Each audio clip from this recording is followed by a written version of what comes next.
de Eva. Y si no has tenido oportunidad de ver todas las enseñanzas, te recomiendo que vayas ahí al YouTube, el canal de YouTube, Un Café con Dios. Ahí se encuentra una playlist, una lista de reproducción que se llama Mujeres de la Biblia, en donde están todas las enseñanzas que hemos tenido desde el principio. Puedes verlas, tomarte el tiempo, ir despacio. Algunas de ellas te recomiendo que si ya las viste las vuelvas a ver. Así de repente tengo que volver a retomar mis notas para recordar y para poder pues estar constantemente teniendo en la memoria aquellas cosas que Dios quiere hablarnos a través de las vidas de ellas. Te pido que si es de bendición para ti, pues la compartas, dejes tus comentarios, que puedas regresar constantemente a estarlos viendo, y gracias por ayudarnos a compartir. Romanos 15:4, que es un versículo que tenemos desde el principio, desde que empezamos con Eva. Romanos 15:4 dice: porque las cosas que se escribieron antes para nuestra enseñanza se escribieron a fin de que por la paciencia y la consolación de las Escrituras tengamos esperanza. Esa es la razón por la cual estamos estudiando las mujeres de la Biblia. Las cosas que se escribieron antes, el escritor de Romanos se está refiriendo a todo lo que está antes de Mateo, Marcos, Lucas y Juan. Desde Génesis hasta Malaquías. Esas son las cosas que se escribieron antes. Y cuando se refiere a la consolación de las Escrituras, pues él no se está refiriendo a la Biblia tal como la conocemos hoy con los 66 libros. Él se está refiriendo a lo que en ese momento para ellos eran las Escrituras, que es la Torá y los escritos y los profetas. Lo que nosotros como cristianos conocemos mayormente como el Antiguo Testamento. Y la razón por la que dice que esas cosas se escribieron es porque están ahí para traernos esperanza. Y por esa razón estamos estudiando a las mujeres de la Biblia, para ver qué podemos aprender de ellas, qué Dios quiere enseñarnos, y también para que tengamos esperanza en medio del mundo en el que estamos viviendo. Me gustaría darte algo de contexto de esto que vamos a comenzar a estudiar hoy. Estamos estudiando primera y segunda de Samuel, que son antiguamente eran un solo libro. Y algo que quiero dejarte a ti aquí ahorita es que lo que es primera, segunda de Samuel, primera y segunda de Reyes, en la antigüedad eran un solo libro. Con el tiempo se dividió primero en Samuel y en Reyes. Y con el tiempo se dividió en primera de Samuel, segunda de Samuel, primera de Reyes, segunda de Reyes. De hecho, a primera y segunda de Samuel se le conocía como el libro de los reinos. Y a primera y segunda de Reyes se le conocía como el libro de los reyes. Entonces, eso es nada más para que lo tengas ahí y sea de tu conocimiento. Entonces, para el autor, lo que es primera, segunda de Samuel, primera y segunda de Reyes, es todo una sola historia. Esta es una gran historia, es extensa, pero está conectada. Ahora, pues, ¿por qué La separaron? ¿Por qué la separaron? Pero más que por qué la separaron, ¿por qué es importante que tengamos esto en mente cuando estamos estudiando las mujeres de la Biblia? Por un simple detalle. No sé si a ti te pasa, pero a mí sí me ha pasado y sí me pasaba, que es como que las ves como historias separadas, y entonces en tu mente se activa así como que un switch, ¿no? O sea, ya estoy en otro libro, ya estoy en segunda de Samuel. Entonces ya es así como que está separado de primera de Samuel, aunque sea tantito. Y si ya terminé primera y segunda de Samuel, pues primera y segunda de Reyes es otra cosa. Y en realidad no es así. No debemos hacer como un reinicio mental y desconectarnos a la hora de terminar uno y empezar con otros, porque la información está entrelazada, ¿ok? Los primeros hechos tienen relación con los hechos que vienen después, y viceversa. Es como que no podemos separarlos. Una información que nos es dada en primera de Samuel se amplía en primera o segunda de Reyes. Por eso a veces dices, ay, ¿por qué está repitiendo esta historia? ¿Y por qué me vuelve a decir lo mismo? No, se nos da información que añade valor, perspectiva, datos, etcétera, etcétera, a lo que estamos estudiando. Y entonces tenemos todo un panorama muy amplio si tenemos en mente que es una sola historia, ¿ok? Entonces, por eso es importante. Este libro que vamos a comenzar hoy a estudiar las mujeres de la Biblia nos presenta una perspectiva del pueblo de Israel antes, poquitito antes de entrar al periodo de la monarquía. Estudiamos lo que fue el periodo de las mujeres de Josué y luego de los jueces, ¿se acuerdan? Dentro de ello vimos a Débora, vimos Ruth, Noemí, Orfa, la hija de Jefté, etcétera, etcétera. Entonces, ahorita estamos como a la antesala del periodo de la monarquía de Israel. Este es un tiempo que abarca aproximadamente del 1140 antes de Cristo a alrededor del 1000 antes de Cristo. Entonces nos da un periodo aproximado de 140 años más o menos. Y como te dije, es una etapa de transición. Están dejando la época de los jueces para iniciar la monarquía. De hecho, la mujer que vamos a ver hoy tiene mucho que ver con el último gran juez de Israel. ¿Okay? Entonces, si algo hemos aprendido de Josué y jueces, las mujeres de Josué y jueces, y que debemos tener en cuenta, es que número uno, algo del propósito de Dios se cumplió. ¿Cuál era el propósito de Dios desde que lo sacó de Egipto? ¿Cuál era? Llevarlos a la tierra prometida. Ese propósito, pues, en parte se cumplió. No podemos decir que totalmente, ¿por qué? Porque hubo unas que se quedaron de un lado del Jordán, y luego todo lo que tenemos en la historia de los jueces, y que si no toman posesión, que si se rebelan, que si aquí, que si allá, que si Débora, que si Ruth, que si la hija de Jefté, y toda la situación que está viviendo Israel. Entonces, en parte, el propósito divino de Dios de que ellos entraran a la tierra prometida se cumplió. Eso es punto número uno. Lo otro que nos deja ver todas estas mujeres que estudiamos en el periodo de los jueces es, segunda cosa, que la verdad es que el pueblo de Israel no puede gobernarse solo, ¿cierto?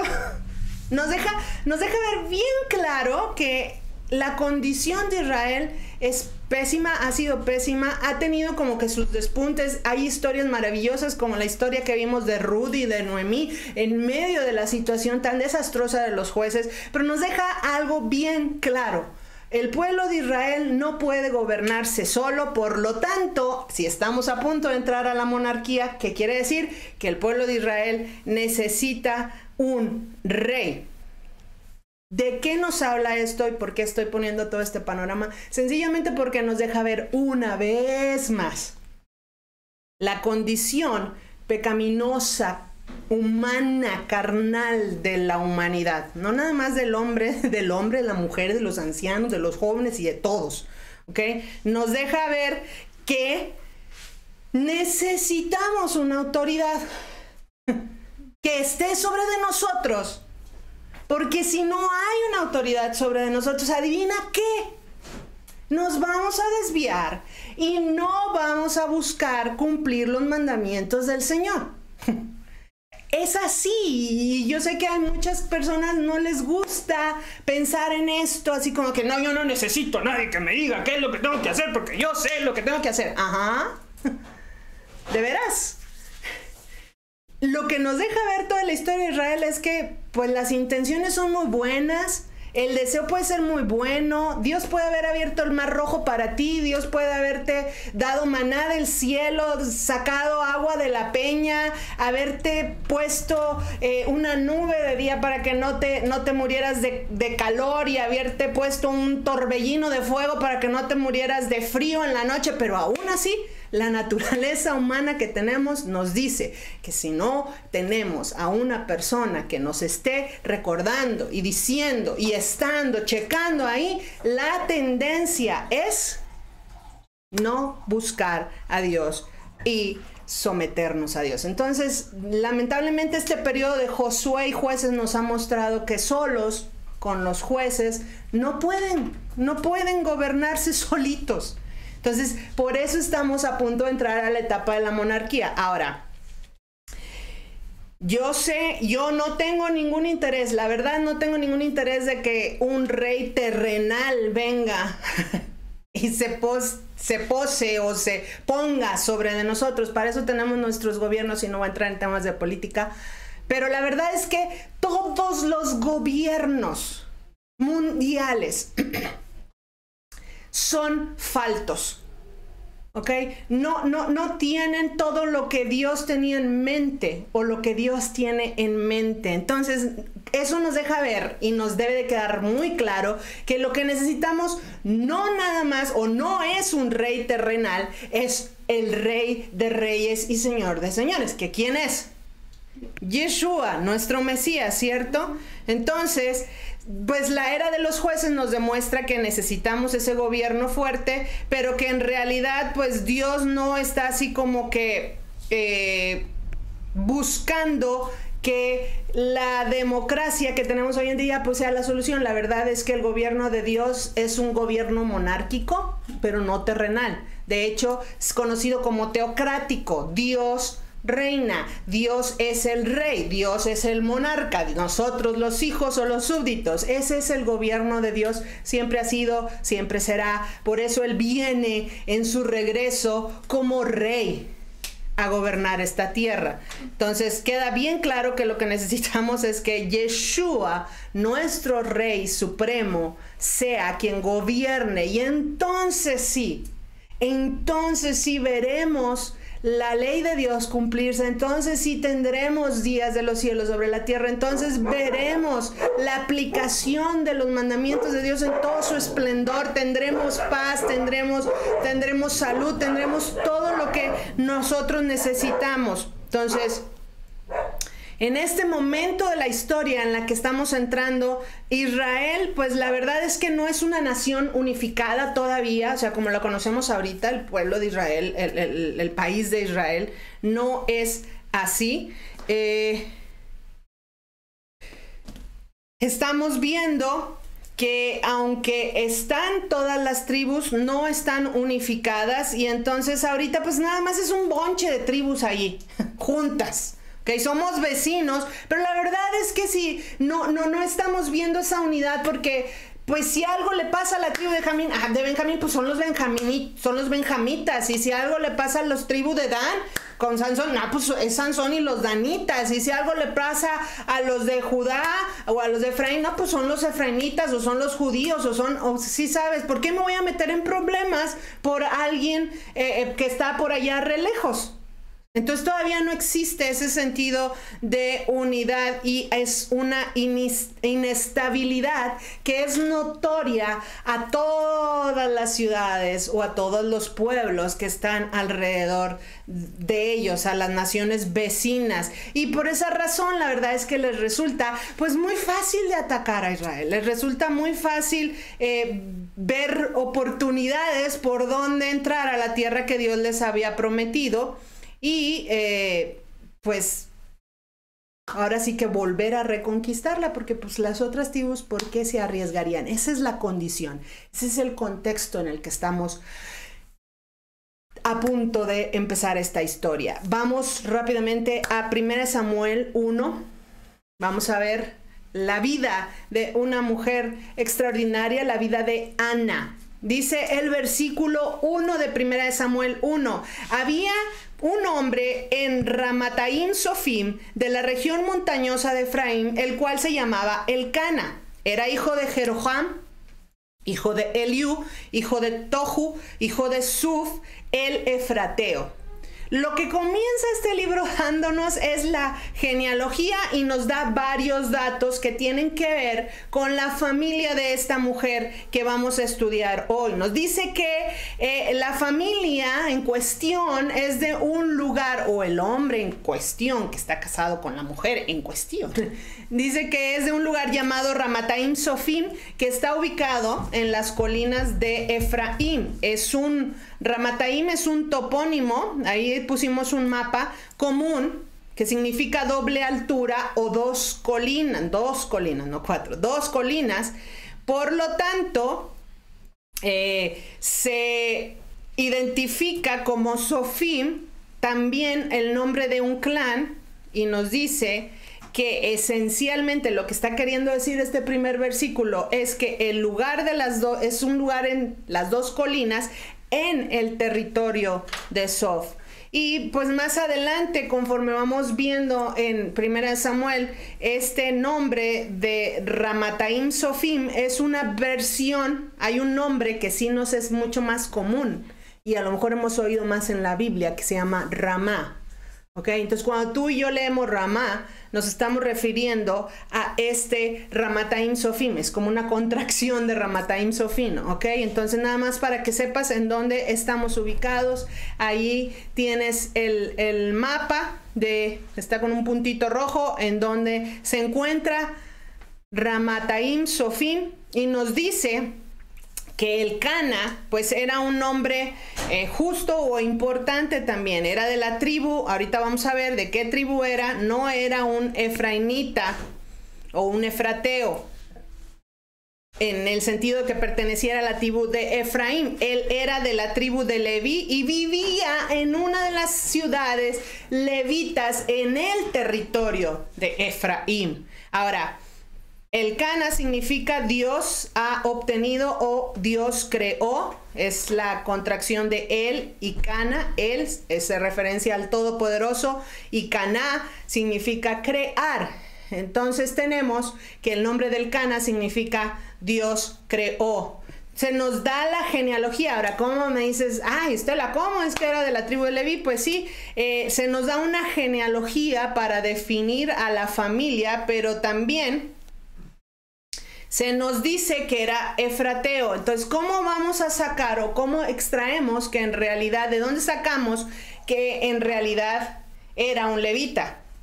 Debemos recordar, si no has estudiado los estudios de Ruth, el primer estudio que dimos en el contexto del libro de Ruth, de Noemí y de Orfa, creo que tenemos 3 o 4 videos acerca de todo el libro de Ruth. En el primer video vimos acerca de lo que significaba efrateo, ¿ok? O efratita, porque puede denotar, tratar de darnos a entender varias cosas diferentes según el contexto. Número 1, cuando dice efratita, puede ser un sinónimo de efraimita, o sea que es perteneciente a Efraín. ¿Ok? Esa es la primera opción. Primera opción es que realmente se refiera a un efraimita. ¿Ok? Opción número 2 puede significar que la persona es de una aldea efrata que se encuentra a las afueras de Betlehem o Belém, como en el caso que vimos de Noemí y Ruth, ¿verdad? También número 3 puede significar que es una persona que es un clan que denota abundancia, porque acuérdense que vimos en estas sesiones pasadas que Efrata estaba muy relacionado con lo que tenía que ver con fructífero, ¿ok? Entonces esa es una relación que puede hacerse también ese término. Y una cuarta opción, como en nuestro caso, es que sea una combinación de todas las anteriores, ¿ok? Entonces, por eso, dependiendo de el pastor, el predicador, el maestro, el traductor, vamos a escuchar que Samuel es un levita o que era de la tribu de Efraín. Esas son las dos opciones. O que podría haber sido de la tribu de Efraín, pero que estaba ubicada en el territorio efraínita, que estaba dentro de Benjamín. Espero no hacerte mucho, no estoy tratando de rebrujarte, como decimos aquí y escuchamos aquí en Durango, o confundirte. Son simplemente opciones. Lo que sí, y a donde quiero llegar, ¿por qué llegamos a la conclusión de que es un levita? Es porque en 1 Crónicas 6, 22, 28, y eso te lo voy a dejar ahí, anótalo. 1 Crónicas 26, 28 es donde se nos da una genealogía más completa de Elcana. 1 Crónicas 6, 22, 28. Se nos da una genealogía más completa de Elcana. Y adivina qué, nos lleva atrás en el tiempo hasta Coat. Y Coat es uno de los 3 hijos de Leví, Gersón, Coat y Merari, ¿ok? Entonces es uno de los hijos de la tribu de Leví, por lo tanto, ¿ok? Por lo tanto, el Cana es un levita. Eso lo puedes corroborar, como ya te dije, en 1 Crónicas 6, 22 al 28. Y vemos también que el Cana pues era como un nombre muy común. Es como decir hoy aquí, no sé, Jesús, Juan, no sé, Pancho. ¿Sí me explico? Era un nombre común en esa época. Entonces, aunque sí hay un vínculo entre Efraín y Benjamín, lo que estamos viendo pues es que aunque hay ese vínculo, no es probable que sea un vínculo familiar, sino simplemente que esta familia es una familia de levitas que habita en el territorio de Benjamín o de Efraín, porque tenemos que recordar después de todo que los levitas no heredaron ningún territorio en todo Canaán, ¿ok? Lo que ellos tenían que eran ciudades esparcidas a lo largo del territorio de Canaán. Entonces no tendría nada de raro que fuera el Cana un levita. 1 Samuel 1:2 dice, y tenía 2 mujeres. Así que era 2 mujeres, un camino. Tenía 2 mujeres. Una se llamaba Ana y la otra Penina. Penina tenía hijos, pero Ana no los tenía. ¿Ok? Entonces aquí la historia de Elcana y Ana nos debe recordar, así, ¡fum! Si te pregunto, ¿qué historias que hemos visto te recuerdan Elcana, Ana y Penina? Jacob, Raquel y Lea. Jacob, Raquel y Lea. Y hay otro. Antes de Jacob, Raquel y Lea. Y tiene que ver con el primer patriarca de Israel. Abraham y Sara y Agar. Abraham, Agar y Sara. Automáticamente estás viendo aquí un hombre y 2 mujeres. Esto nos debe llevar a las historias de Abraham, Agar y Sara, a Jacob, Raquel y Lea. Es el mismo patrón, es la misma historia contada cientos de años después. Sigue ocurriendo y vamos a ver, como estamos viendo aquí, que no es una situación muy agradable. La tradición judía dice que la historia de que Elcana tuviera a Penina, ¿de quién crees que fue? Dice que fue de Ana. Que fue la idea de Ana, ¿por qué?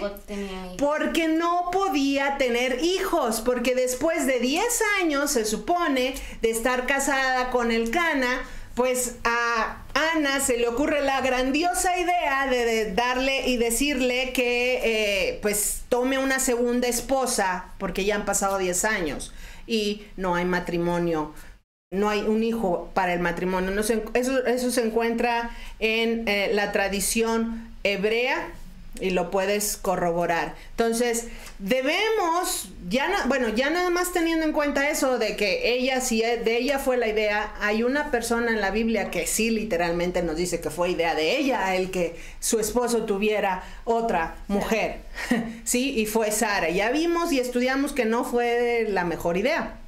Entonces debemos tener en cuenta que, como en todas las historias que hemos visto desde Adán, Eva, Lot, todas las historias que de las mujeres que hemos visto hasta hoy, nos muestran personas de carne y hueso, ¿ok? Nos muestran personas con debilidades, con fortalezas, nos muestran personas con aciertos y con errores, nos muestran personas muy firmes en la fe en un momento y también con mucha debilidad espiritual en otros. ¿Por qué es importante tener esto en mente? Porque la verdad, cuando vemos que son personas como tú y como yo, podemos tener una conexión mucho más rápida y podemos también aprender mucho más de ellas, ¿sí? No son personas perfectas. Y ¿sabes qué? Sin embargo, sus vidas están escritas en el libro más perfecto.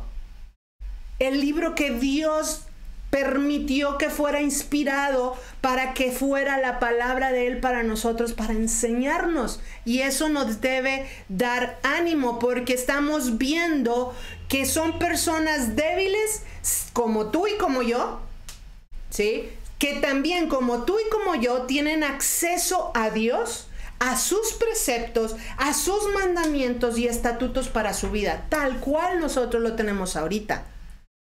Solamente que estamos estudiando la vida de alguien que estuvo 1000 años, hace 3000 años atrás. Pero es exactamente la misma condición, por así decirlo, para ti, para mí, el día de hoy. Entonces, este es el Cana, tiene 2 mujeres. Esto nos habla de que en realidad parece ser como que tiene, de acuerdo al estándar de ese momento, tiene una situación muy favorecida.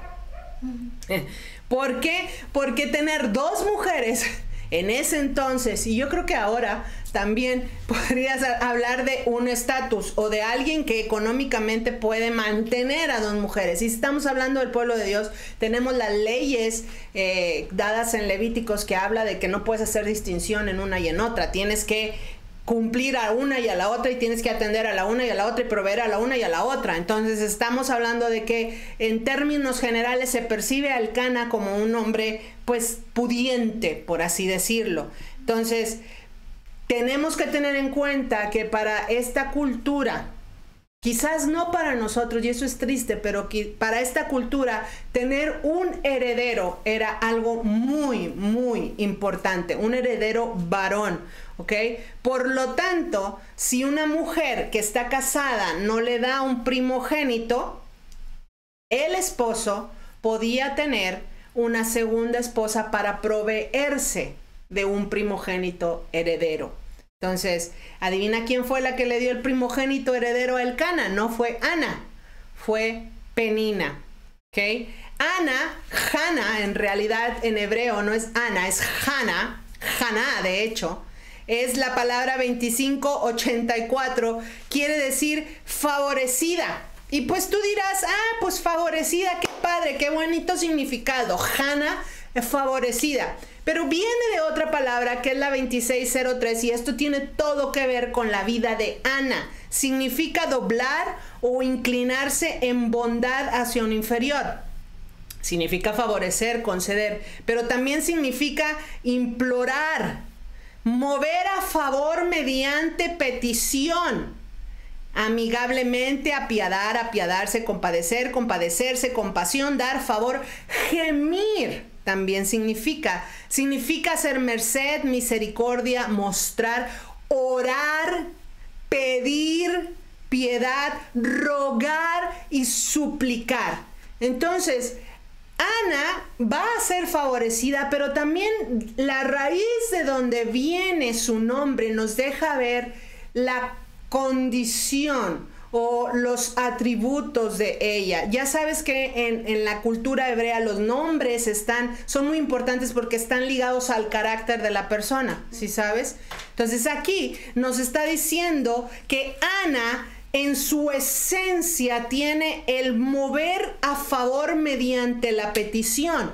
Tiene en su esencia el implorar, el rogar, el gemir, el suplicar, y lo vamos a ver más adelante. Nada más tenlo en mente. Penina o Penina es la palabra 6444 de la 6443, que significa perla, como redonda, precioso o coral. Nada más para que tengas la referencia de los significados y de los nombres. Vamos a continuar. Primera de Samuel, capítulo 1, versículo 3 dice: aquel hombre subía año tras año desde su ciudad para adorar y ofrecer sacrificios al Señor de los ejércitos en Silo. Y allí estaban los 2 hijos de Eli, Ofni y Fines, sacerdotes del Señor. ¿Okay? Lo que nos dice es que este hombre subía a Silo desde Ramá, desde donde él estaba. ¿Qué nos habla esto? Esto nos habla de una búsqueda continua de Dios. muchos piensan y algunas personas dicen que a lo que él subió, porque dice que subió a ofrecer sacrificios al Silo, al Señor de los ejércitos, que a lo mejor él pudo haber ido en alguna de las fiestas ordenadas por el Padre, por Dios, en Levíticos 23, ¿ok? Pesaj, Shavuot o Sukkot, o Pascua, Pentecostés o tabernáculos, ¿ok? ¿Puede haber sido eso o realmente pudo haber sido algo muy diferente? Vamos a ver. Mira, la evidencia habla que en este tiempo en la historia había como festividades o festivales o tiempos en los que ciertas familias o ciertos clanes tomaban la decisión de ir a Silo o a donde estaba el tabernáculo y ofrecer sacrificios, ¿sí? Pero no eran fiestas ordenadas o citas ordenadas por Dios.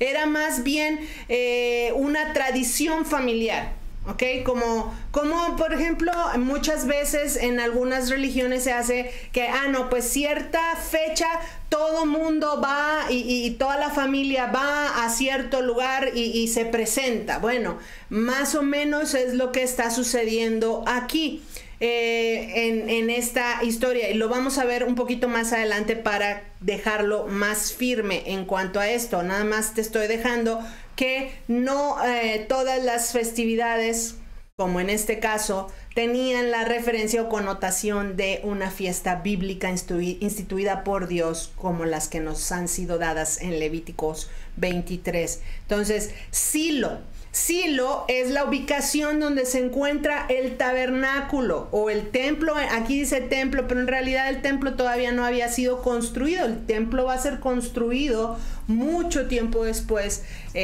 después de Saúl, David, Salomón, ¿ok? Del tercer rey. Entonces, se encuentra a unos 34 kilómetros al norte de Jerusalén. Ahí tienes un mapa desde dónde estaba Ramá y hacia dónde tenía que ir. Son 34 kilómetros. Se podían caminar, algo pesadito, pero pues podía hacerse caminando. De hecho, nosotros sabemos, nos han contado que todo el país de Israel se puede recorrer de punta a punta en alrededor de 4 o 5 horas. Entonces no es muy grande en coche, ¿verdad? En realidad, en este momento, aunque era más extensa, esta parte de Ramá y Silo sí se encuentran dentro del territorio de Israel y se puede recorrer en 34 kilómetros. Entonces, el tabernáculo de Dios y de los israelitas había estado en Silo desde Josué. Tiene años allí establecido. Dado que dice que el sumo sacerdote que estaba allí, Elí, con sus hijos Ofni y Fineas, ¿okay?, nos da a entender, nos deja ver que el arca del pacto, ¿okay?, el arca de la alianza también se encuentra en Silo en este momento. En este momento también, pues ya establecimos que Elí es el sumo sacerdote, sus 2 hijos están con él. Y pues básicamente si Elí es el sumo sacerdote, sus 2 hijos, Ofni y Fineas, pues están debajo de su papá. Y nos hace referencia y nos dice que van a ofrecer sacrificios al Señor de los ejércitos, al Señor de las huestes. Esta es la primera vez que se refiere en la palabra, que se menciona en la Biblia, el Señor de los ejércitos. Esta es la primera referencia. No hay evidencia antes de la época de Samuel, de que se refiriera a Dios como el Señor de los ejércitos. Aquí lo encontramos, lo vamos a encontrar en la Biblia presentado esto de Señor de los ejércitos en 3 combinaciones diferentes. Uno es para decir Elohim Sabaoth, o Dios de los ejércitos. Otro es para decir Adonai Sabaoth, Señor de los ejércitos. Y otro es para decir Yahweh Sabaoth, Yahweh de los ejércitos, Jehová de los ejércitos. Entonces, todas estas 3 maneras para decir el Señor de los ejércitos, Dios de los ejércitos, Yahweh de los ejércitos. Y lo que está haciendo es darnos una alusión a que Dios es el Dios de las estrellas y de los ángeles. Es decir, es el Dios de todo lo que está creado, de una cantidad innumerable de ángeles o de estrellas. Él es el que gobierna las huestes celestiales. Podríamos profundizar, de hecho, de verdad podríamos profundizar mucho más aquí, pero necesitamos continuar. Solamente te dejo una cuestión muy específica con esto de las huestes, que tiene que también que ver con relación de Génesis, pero no lo vamos a ver ahorita, que tiene que ver con que es Dios de las estrellas, Dios de los ángeles. Unas cosas son creadas en lo físico y otras cosas las cosas que son creadas en lo espiritual. Por ejemplo, las estrellas son cosas visibles, ¿cierto? Y los ángeles son invisibles. ¿Ok? Entonces, lo que este título de Yahweh de los ejércitos, Señor de los ejércitos, está tratando de manifestarnos o mostrarnos es la expresión, una expresión que pretende hablar de Dios como el Rey sobre todo lo que es visible y lo que es invisible, de todas las cosas habidas y por haber, todas las criaturas creadas por Dios, todos los objetos creados por Dios. Él es el Rey de todo lo creado, lo veas o no lo veas, lo pueda palpar o no lo pueda palpar. Dios es Yahweh Sebaot, el Señor, el Dios de los ejércitos. Y esta es la primera referencia. El versículo 4 dice: cuando llegaba el día en que Elcana ofrecía sacrificio, daba porciones a Penina, su mujer, y a todos sus hijos e hijas. ¿Ok? Entonces, ¿qué nos deja ver? Pues que Elcana ya tiene hijos e hijas con Penina. Entonces, aquí nos está diciendo que va y daba... ofrecía sacrificio y daba porciones a su familia. Este sacrificio que está ofreciendo es un sacrificio que se llama Seba Shelamim. En la Biblia todo esto tiene que ver con Levíticos. De verdad te recomiendo que puedas estudiar el libro de Levíticos a fondo para que tu conocimiento de Dios, tu fe se afirme y realmente puedas tener un entendimiento mucho mayor, profundo de la Biblia, y vas a ver cómo la Biblia cobra vida delante de ti. Este sacrificio que está haciendo Elcana es uno. Para llegar a este sacrificio tenías que ofrecer antes dos: un sacrificio que es llamado Olá en la Biblia y un sacrificio que es llamado Minja en la Biblia, y después llegabas a este sacrificio Shelamim, Seba Shelamim. Eso nada más nos deja ver que Dios desde antes nos da pasos, nos deja instrucciones específicas de cómo podemos nosotros llegar delante de Él, y Elcana está haciendo eso. El versículo 5 dice: y aunque a Ana le daba una sola porción, él la amaba a pesar de que el Señor había cerrado su matriz. Y aquí ya llegamos a Ana, que ya nos presentó todo el contexto, ya vimos también el contexto del libro. Aquí ya llegamos a Ana. Nos dice que Elcana la amaba. Una mejor traducción es que era a Ana a quien él amaba. ¿Ok? Hay una diferencia entre que él amaba a que era a ella a quien él amaba, ¿cierto?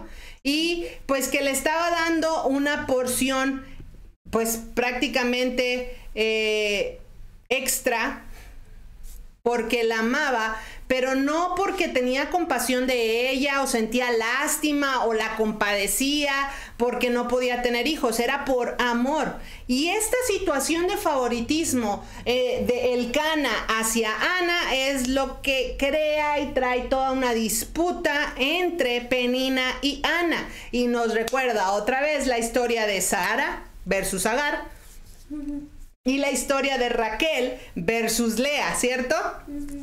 en la misma rivalidad por el amor de un hombre aquí que estamos viendo, en este caso el Cana. ¿Y qué podemos ver y aprender vez tras vez con estas historias que te estoy mencionando, y en este caso la historia de Ana y el Cana? Que todas las situaciones en las que nosotros hemos leído, en las que un hombre tiene dos esposas, una esposa o una concubina o dos mujeres, la verdad vamos a encontrar problemas, ¿cierto? Sencillamente te voy a decir por qué. Porque no está en la naturaleza de una mujer el aceptar que el hombre tenga varias en su vida, varias mujeres en su vida. Discúlpame, o por muy open mind que seas, y por muy, no, pues a mí no, yo no quiero ningún compromiso, tú puedes tener, al cabo todas, todas las demás son capillitas, yo soy catedral. No, no existe eso.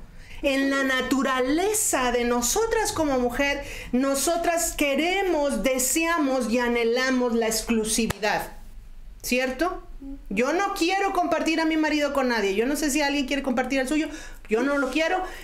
Cada quien tiene el suyo, y es por esa naturaleza, es por ese deseo que nosotros tenemos, porque como mujeres no podemos aceptar el que seamos compartidas o que tengamos un marido compartido. Y ¿sabes qué? Tampoco está en la naturaleza del varón el amar a varias por igual. No puede amar a varias por igual. Siempre se va a inclinar por una o por otra. ¿Por qué? Porque en realidad este no es el diseño original de Dios desde el principio. Dios creó a Adán y le dio una, Eva. Y ese es el principio de Dios, que nosotros hagamos y desagarremos y desjarretemos todos los principios y los planes de Dios para su pueblo. Eso no quiere decir, y que Dios lo permita, eso no quiere decir que ese fue su plan desde el principio, y eso tiene que ver con la libertad de decisión que Dios ha puesto en nosotros, ¿ok? Estamos viendo este versículo y dice que a pesar de que el Señor había cerrado la matriz de Ana, ¿qué podemos aprender o qué tenemos que tener en cuenta con Ana? Mira, hay una cosa que podemos ver vez tras vez, y esto es lo padre de estar estudiando las mujeres de la Biblia así, ¿ok? Vez tras vez, tras vez, tras vez, tras vez nos damos cuenta y afirmamos que todo lo que sucede a un hijo de Dios, sea bueno o sea malo, viene del Señor. Todo. Y esto debería traer muchísima claridad a nuestra vida. Mira, para este momento, en la mentalidad hebrea, la mentalidad israelita, ellos no tenían ningún problema con la idea de que el Señor pudiera enviarles una catástrofe o pudiera enviarles bendiciones a uno de los suyos de acuerdo a su voluntad. ¿Ok? Dios puede enviar bendición o catástrofe, punto. Él es Dios, Él es Yahweh Sebaot, Él es el Señor de todo, lo visible y lo invisible, arriba en los cielos, abajo en la tierra y debajo de la tierra. Él tiene el poder y la autoridad para hacer lo que Él quiera con la vida de un hijo de Dios o de una hija de Dios. Y ellos lo entendían así. Nosotros tenemos grandes conflictos porque sencillamente creemos que solamente Dios está obligado a enviarnos bendiciones. Y cuando algo malo nos sucede, nos desanimamos, dudamos, nos alejamos de Dios, renegamos, nos apartamos, nos enfriamos. No, es que pues el enemigo, le echamos la culpa a todo a Satanás, etcétera, etcétera. Tenemos este concepto totalmente distorsionado y vemos en la Biblia, vez tras vez, que para el pueblo de Dios, para un hijo de Dios, para una persona que es parte de Israel, ellos podían aceptar lo bueno y lo malo como viniendo de Dios, la misma fuente. ¿Ok?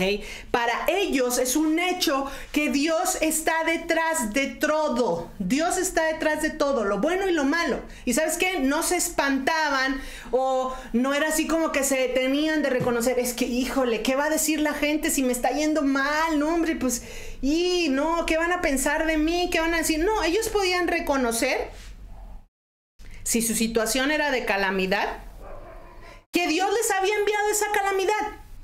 Y lo podían decir sin temor a ser juzgados. Oh, es que eres un hombre de poca fe. ¿Por qué? Porque pues Dios te está mandando esto. O es que somos señalados cuando algo malo o algo adverso nos sucede. Y la verdad, sabes que eso es un concepto totalmente erróneo que no está en la palabra. Hoy tenemos más miedo de decir si nos va mal.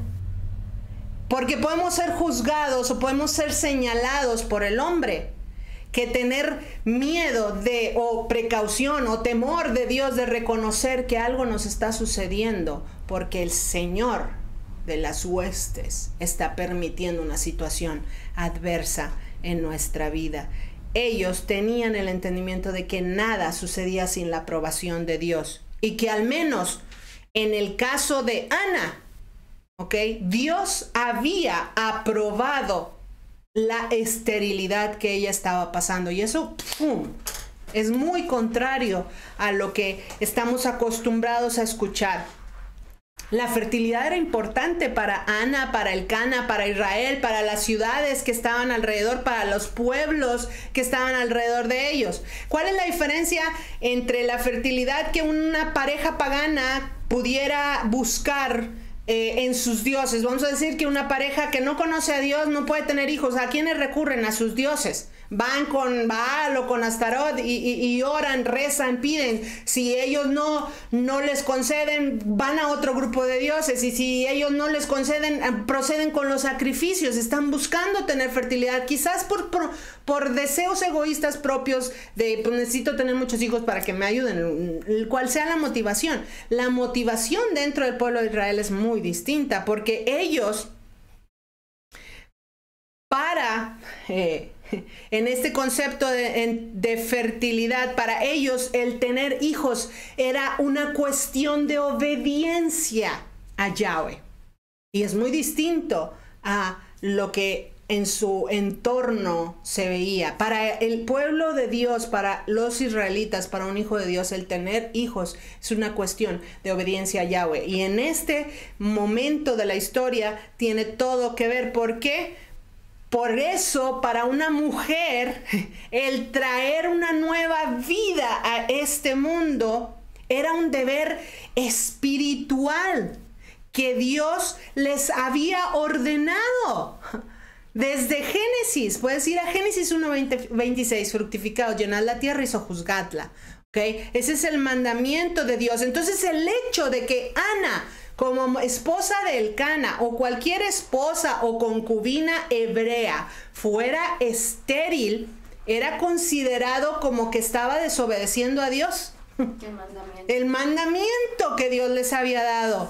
Y la consecuencia, o sea, la infertilidad, era notoria a todos. Todo el mundo se da cuenta que no podía tener hijos, Todo el mundo se da cuenta que estaba casada, pasaba un año, pasaban 2, pasaban 3, pasaban 4, pasaban 10 y no tenía hijos. Entonces, en esta cultura, en este contexto, pues se creía que si la mujer era estéril era por una maldición de Dios. O sea, porque Dios lo había permitido esa condición. O como el resultado de algún pecado por parte de esa mujer sin hijos, ¿Dudas hasta aquí? ¿No? ¿Vamos bien? Vamos a continuar. Primera de Samuel 1:6, dice: pero su rival la irritaba continuamente para humillarla porque el Señor había cerrado su matriz.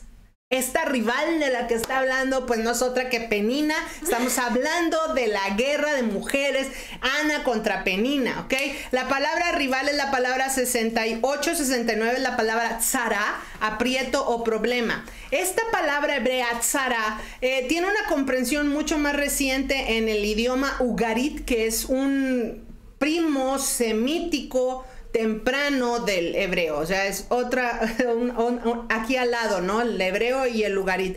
Lo que quiere decir, lo que nos muestra en realidad esta palabra rival, que nosotros vemos así como que versus la otra, literalmente significa coesposa.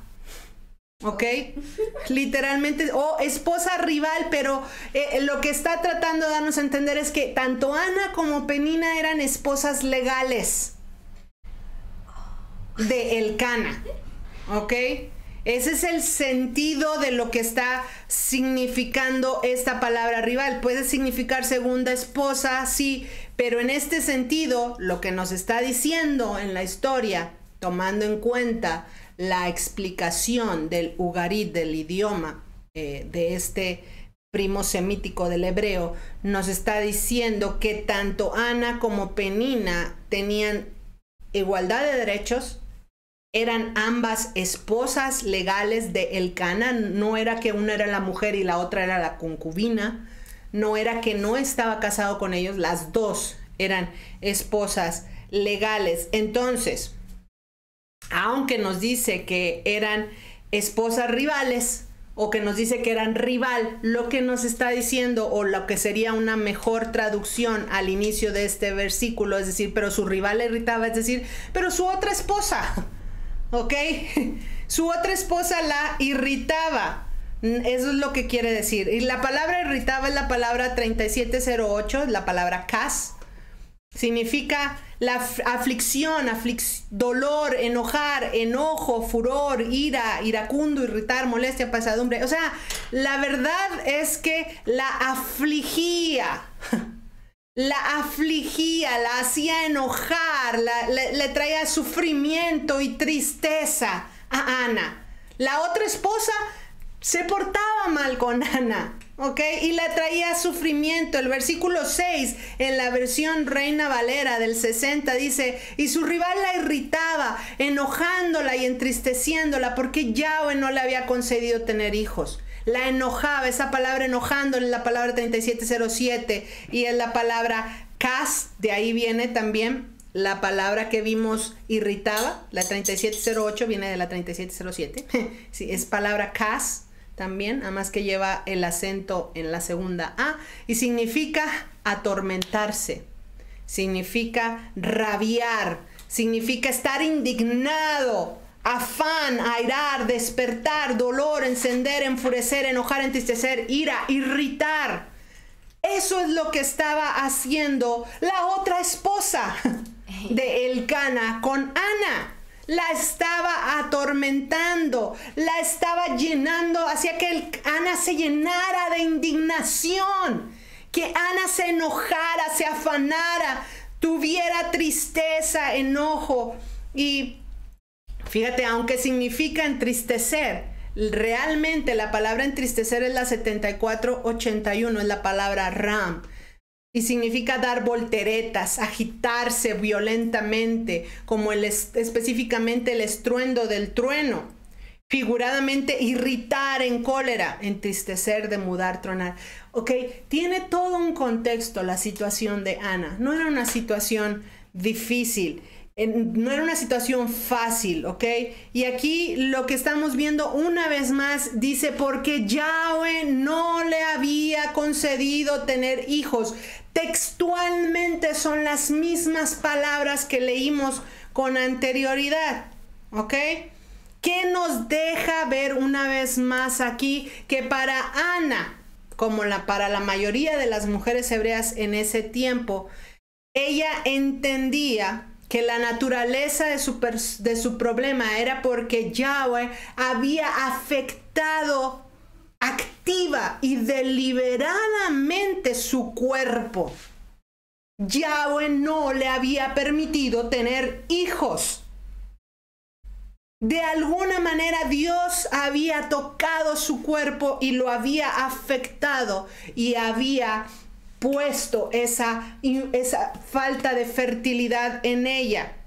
Definitivamente no creo que Ana supiera la razón de por qué una decisión de este calibre de parte de Dios, ¿ok? Una decisión tan dura. Pero de algo nos podemos dar cuenta en estos versos, es que para Ana, ella estaba segura de que Dios tenía todo el derecho de hacer lo que Él quisiera. Y eso nos recuerda una mujer que también cuando estaba en medio de una aflicción y estaba en medio de una situación donde se le habían muerto el esposo y los hijos, dijo también, no me llames, llámame Mara, no me llames Naomi, llámame Mara porque Dios me ha afligido. ¿Se acuerdan quién era? Noemí. Noemí hizo la misma declaración, se expresó con la misma actitud que estamos viendo aquí en la vida de Ana. Reconoció que Dios era quien la había puesto en esa situación de amargura, pobreza y desesperanza, al igual que Ana. ¿Quién está causando la infertilidad de Ana? Dios. ¿Quién causó la situación de pobreza, amargura y desesperanza de Noemí? Dios. Y ¿sabes qué? Lo están reconociendo. Y eso es importante que lo notemos y lo tengamos y hagamos hincapié, lo tengamos en mente. Según este razonamiento y según el pensamiento de Ana y según lo que podemos aprender, es que había dos razones primordiales para dar una explicación al estado de esterilidad que Ana tenía. Número uno es que había pecado y esta maldición de no tener hijos era su castigo. Esa es la opción número uno. La opción número dos es que ella no había pecado, pero el Señor tenía su propósito, su plan, no se lo había revelado y esa era la razón por la cual Dios había cerrado su matriz. Esas son las dos opciones. ¿Y sabes qué? Estas son las únicas dos opciones para los hijos de Dios que están enfrentando situaciones adversas. Situaciones de prueba o situaciones de desesperanza o situaciones de amargura. Para un hijo de Dios, ¿ok? Me gustaría enfatizar eso. Esto no es para todo el mundo, pero para un hijo de Dios solo hay dos opciones de por qué estamos pasando por situaciones en nuestra vida. Hay pecado y lo que estamos viviendo es resultado de un castigo de Dios o una maldición, o sea, consecuencias de nuestras propias decisiones. Esa es la opción número uno. La opción número dos es que no hay pecado, pero Dios está permitiendo esta situación con un propósito que aún no nos ha revelado. Son las únicas dos. ¿Ok? Entonces, en este caso, en la situación de Ana, sea la una o sea la otra, ella reconoce que las cosas vienen de Dios. Ella está viviendo una situación llena de humillación y de dolor. ¿Por qué? Porque no puede cumplir con el mandamiento o con el propósito por el cual Dios la ha creado como mujer, que es dar vida. Acuérdate, desde Eva vimos, dadora de vida. Ese es parte del propósito por el cual Dios nos ha creado como mujeres. Y al no dar hijos, ella no es una mujer completa, porque parte del propósito con nosotros como mujeres es dar vida. ¿Ok? Y si tú eres alguna persona que inventa, crea cosas y creaste, no sé, creaste una máquina para que caliente agua y resulta que no la calienta, que nomás la enfría o que nomás se la echan y ahí se la toman y nunca la prenden, en realidad esa máquina que se llama cafetera, pues en realidad nunca va a cumplir su propósito. ¿Cuál es el propósito? El propósito pleno. ¿Ok? Es cumplir la función por la cual se creó. Bueno, parte de la función de que seamos mujeres es dar vida. Yo sé que esto va contra todo lo que escuchamos hoy en día, pero pues es el propósito de Dios para los hijos de Dios. Versículo 7 dice: así hacía cada año cuando subía a la casa del Señor. Ella la irritaba, por lo cual Ana lloraba y no comía. Seguimos en la disputa de estas dos mujeres. Cada año cuando subían a Silo, Penina irritaba a Ana. ¿Y cuál era la reacción de Ana? Lloraba y no comía. Yo creo que entraba en depresión. Lloraba y no comía. ¿Ok? Entonces nos está hablando de la condición de Ana. Ana en este momento es una mujer débil emocionalmente hablando y es una lucha bastante difícil para ella. Ella estaba luchando con su autoestima.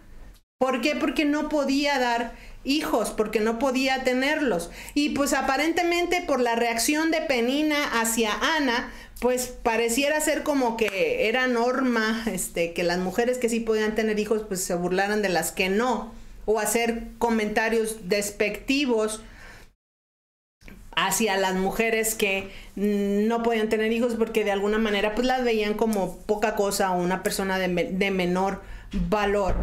Y si esto es importante porque si el hombre como el Cana pues no era un hombre que podía mantener a 2 mujeres para poder proveerse un heredero y nada más tenía una mujer que no le daba hijos y así moría, pues la verdad es que la línea de ese hombre ahí quedaba, ¿ok? Terminaba la línea familiar al no haber un hijo varón. Y esto es algo muy, muy fuerte para la cultura y la mente de la antigüedad, la sociedad en estos tiempos. Y lamentablemente todo recaía sobre los pies o sobre los hombros de la mujer como la persona responsable de no dar vida.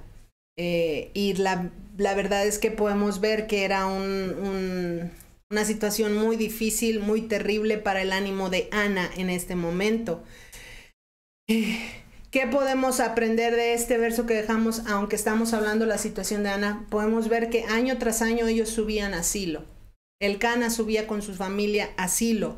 Y eso nos habla de que aunque estaban en una situación como la que describimos en el contexto, donde había apatía, donde había idolatría, donde había rebeldía hacia Dios, había un deseo de buscar, un deseo de agradar a Dios y de cumplir los mandamientos que Dios había dado a través de Moisés en la vida del Cana, Ana, Penina. ¿Sí me explico? Al menos el Cana se llevaba a toda su tribu. Vámonos, órale. Hay que subir a Silo, al tabernáculo. Y eso nos deja ver que en medio de la situación que estaban viviendo, la condición espiritual de Israel en ese momento, este hombre estaba buscando hacer algo correcto al ir al tabernáculo, al ir y presentarse año con año delante de Dios. ¿Sí me explico? Ahora, ¿por qué te estoy diciendo esto? Porque la situación que el Cana estaba viviendo y que Ana estaba viviendo no eran agradables. ¿Sí? Sin embargo, estamos viendo aquí que Ana subía con el Cana año tras año al tabernáculo. ¿Sí? Cuando estamos nosotros pasando situaciones adversas, ¿qué es lo último que te dan ganas? Hacer lo que Dios dice. ¿Cierto o no? Bueno, me han contado, a mí nunca a nadie le ha pasado, nada más a mí me pasa. Pero lo último que quieres hacer cuando estás pasando por situaciones difíciles y adversas es hacer lo que Dios dice y obedecerle. Y aquí estamos viendo que Ana está pasando por una situación súper terrible, muy fuerte para ella. Ella está en una cuestión de donde la están oprimiendo, donde la están afligiendo. Hay tristeza en su corazón, no se siente completa, no se siente pues que es capaz. ¿Sí me explico? No está cumpliendo con el propósito de Dios. Su situación es muy, muy triste, muy terrible, muy fea. Y sin embargo estamos viendo que año tras año ella subía con su esposo a Silo a ofrecer sacrificios a Dios. ¿Sabes de qué te habla de esto? ¿Y sabes de qué podemos aprender aquí? Que cuando nuestras situaciones sean difíciles debemos buscar razones para obedecer a Dios, no para desobedecerlo. Porque muchas de nosotras buscamos excusas para desobedecer a Dios cuando las situaciones son difíciles. Entonces, hoy en día nosotros buscamos razones y motivos para obedecer o buscamos excusas para desobedecer. Ay, no, fíjate que no voy a ir porque estoy bien cansada. Ay, no, salí súper tarde del trabajo. No, ya sé que Dios me dice que tengo que guardar el sábado, ya sé que Dios me dice que tengo que hacer esto, ya sé que Dios me dice que tengo que bla, bla, bla, bla, bla. Los puntos que Dios ya nos ha mandado. Pero Dios me entiende. Estoy muy agotada, estoy muy cansada, mi situación es dificilísima. Ana nos está dejando un ejemplo. Y nos está dejando un ejemplo muy firme. Si tu situación es tan terrible, no dejes de obedecer a Dios en lo que Dios ya te ha mostrado. Al contrario, busca ser más fiel. más obediente, más ferviente, como Ana.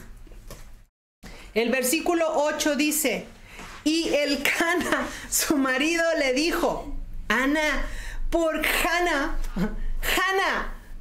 lloras? ¿Por qué no comes? ¿Por qué está afligido tu corazón? ¿No soy yo para ti mejor que 10 hijos? ¿Qué está haciendo Elcana? Ay, corazón, cosita. Es un esposo que está tratando de ser tierno, que está tratando de calmar el dolor de Ana. Está tratando de ayudarla a ver el lado positivo dentro de la situación tan terrible y trágica que está viviendo Ana. Entonces él está tratando de animarla tierna y amorosamente, y le está diciendo que para él Ana es amada, y es tan amada como si le hubiera dado 10 hijos a Elcana, cosa que no había sucedido en realidad porque no le había dado ninguno, pero para él Ana eres tú, como la mujer que pudo haberme dado 10 hijos. ¿No soy yo mejor que 10 hijos? Eso es lo que está tratando de decir Elcana en este momento. Vamos al versículo 9, dice, después de haber comido, versículo 9, después de haber comido y bebido en Silo, Ana se levantó, y mientras el sacerdote Elí estaba sentado en una silla junto al poste de la puerta del templo, del templo del Señor. Ok, esta es una área frente, así como el tabernáculo, como pues podríamos decir la banqueta hoy en día. Ok, Elí es el sumo sacerdote y está sentado en una silla en la entrada principal del tabernáculo, y por supuesto la notó, ¿verdad? Esta silla, o sea, para ti y para mí sentarnos en una silla es de lo más normal. ¿Ok? ¿Dónde te sientes? Pues en una silla. Pero en estos tiempos la silla era una cuestión era un mueble reservado para personas de alto rango. O sea, hablaba de estatus, hablaba de posición, de autoridad. Era una posición de honor. Entonces, aunque no era habitual, porque la gente común y corriente se sentaba en rocas o se sentaba en el piso. Para ti, para mí, decir, ay, pues porque va a decir que era una silla, pues si hay sillas en todos lados. Bueno, pues si para ti, para mí, estás sentado en una silla, probablemente te sientes a comer en una silla, pero para ti, para mí, la silla es algo normal, pero en aquel entonces una silla, era algo muy importante, nada más para que lo tengas en cuenta. El versículo 10 dice, ella oró al Señor con amargura de alma y lloró mucho. Aquí ya llegamos al punto de quiebre, estamos llegando al punto de quiebre en la vida de Ana. Pero algo que quiero que tengamos en cuenta es que, ¿sabes? En vez de tomar el asunto en sus manos, en vez de buscar darle solución, ella fue a buscar a aquel que realmente, pues le estaba causando el dolor, pero para ver si él podía hacer algo al respecto. ¿Ok? Ella supo a quién dirigirse. Ella oró al Señor.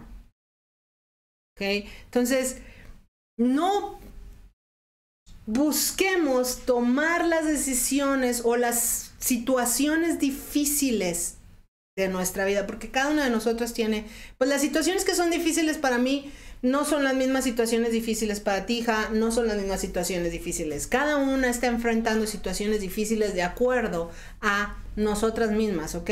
Cada una, el parámetro no es, yo puedo decir, ay, bueno, para mí no es difícil lo que está pasando mi hija, pero para ella sí. ¿Y sabes qué? Es difícil. Y es su lucha y es su prueba, y las cosas que yo paso son difíciles para mí. Y puedes estar pasando tú otras situaciones difíciles para ti, pero no busquemos que las situaciones difíciles en nuestras vidas sean resueltas por nosotras mismas, como buscándole la solución. Ah, bueno, si muevo si hago aquí, si pongo acá, si maniobro y entonces quito, pongo, hago, plum, plum. Y hay personas y hay mujeres que son expertas en hacer. Quito, pongo, muevo, subo, bajo, pongo, arriba, abajo y acomodo, y entonces hay una solución a esta situación difícil. No busquemos resolverla situaciones, resolver las situaciones difíciles por nosotras mismas. Mejor aprendamos, como Ana, a ir delante de aquel que puede realmente solucionar de fondo y de raíz las situaciones que estamos pasando. Que dice que después de comer y de beber se levanta y camina hacia el tabernáculo a presentar su caso ante Yahweh en oración. ¿Ok? Y una de las cosas que nos deja ver este versículo 10 dice que oró al Señor con amargura de alma y lloró mucho. ¿Ok? Ana fue a presentarse delante de Dios, mira, tal cual ella estaba. No esperó a estar mejor, no esperó a que se le pasara, no esperó estar bien para orar, no estaba tratando de impresionar a Dios. Fue con todo el dolor y la amargura de su corazón, como muchas de nosotros a veces nos hemos sentido, ¿sí? Cargadas a presentarse delante de Dios. Y lloró. Y lloró mucho. No poquito, mucho, porque era una situación que afligía su alma. El versículo 11 dice, en la Reina Valera actualizada, dice, hizo un voto diciendo, oh Señor de los ejércitos, Yahweh Tsebaot, si te dignas a mirar la aflicción de tu sierva, te acuerdas de mí y no te olvidas de tu sierva, sino que le das un hijo varón. Entonces yo lo dedicaré al Señor por todos los días de su vida y no pasará navaja sobre su cabeza. ¡Qué versículo! ¡Qué versículo tan fuerte, tan tremendo! ¿Qué nos deja ver lo que está sucediendo? Ella tiene una situación difícil. La situación con Penina no es buena. Su esposo la ama, pero ella no se siente bien, no está bien. Tiene dolor y aflicción en su alma. ¿Y sabes qué? La iniciativa de resolver el problema en esta situación no es de parte de Dios, como hemos visto en situaciones pasadas. Por ejemplo, cuando la mamá de Sansón, la esposa de Manoa, no podía tener hijos porque era infértil, no era fértil, ¿quién se le apareció? Se le apareció un ángel a la esposa de Manoa y le dijo, vas a concebir, ¿cierto? Dios tomó la iniciativa y le dio una solución. Nace Sansón. ¿Ok? Cuando en el caso de Agar, que pues sí, Sara manipula toda la situación, mueve los hilos para que quede embarazada, pero después Agar se va. ¿Quién se le aparece a Agar en medio del desierto y le dice, no, tu hijo va a ser un príncipe y de él también van a salir reinos y reyes? Dios toma la iniciativa de hablarle a Agar y decirle algo acerca de su hijo. En esta situación, la iniciativa no viene de parte de Dios. Dios no se le aparece. ¿Quién tiene la iniciativa? La iniciativa de Ana, es de Ana. Ella se presenta delante de Dios y pide un hijo. ¿Ok? En el caso de Agar y la madre de Sansón, Dios le dice a Agar y a la esposa de Manoa qué es lo que sus hijos van a hacer. Va a ser príncipe, va a tener reinos, va a ser consagrado, nazareo, no pasará filo sobre su cabeza, no tomará vino, etcétera, etcétera. Va a ser un nazir. Okay, va a estar consagrado a Dios. Dios les dice lo que sus hijos serían. Aquí nos debemos dar cuenta que es Ana, número uno, la que pide. Número dos, es Ana la que define la vida de su hijo en caso de tenerlo. Tú y yo sabemos que lo va a tener, pero en este caso, cuando ella está orando, ella no sabe. ¿Sí? Pero ella lo pide y sabes que ella lo define cuál va a ser el rumbo de la vida de su hijo. ¿Cuál va a ser? Yo lo dedicaré por todos los días de su vida y no pasará navaja sobre su cabeza. Como madre, ella da un rumbo. Ahora, ¿cuántas veces nosotros pedimos y buscamos algo de Dios y lo pedimos como Ana para después decirle, si tú me lo das, te lo regreso? La verdad es que la mayoría de nosotros pedimos algo de Dios y ya que me lo dio es mío. Que se lo regreso, no le regreso nada. En este caso no es así. Ana le está diciendo, si tú me lo das, yo te lo devuelvo. Pero dámelo. Pero dámelo, ¿ok?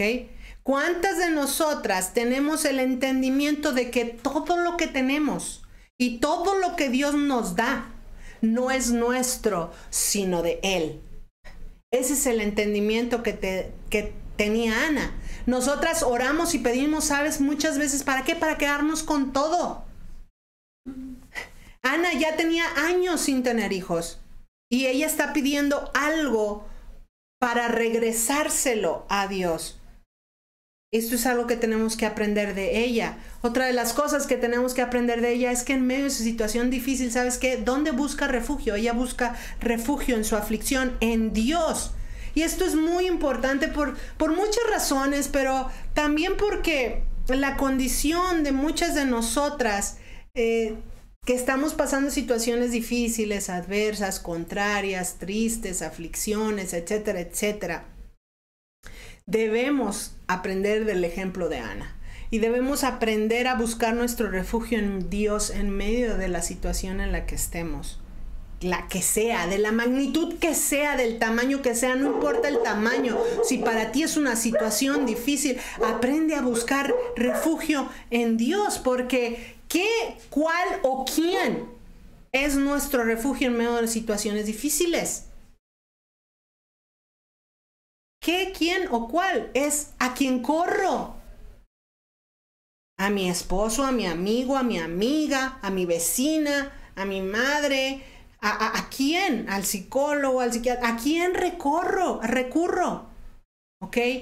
Ana recurre a Dios. ¿Ok?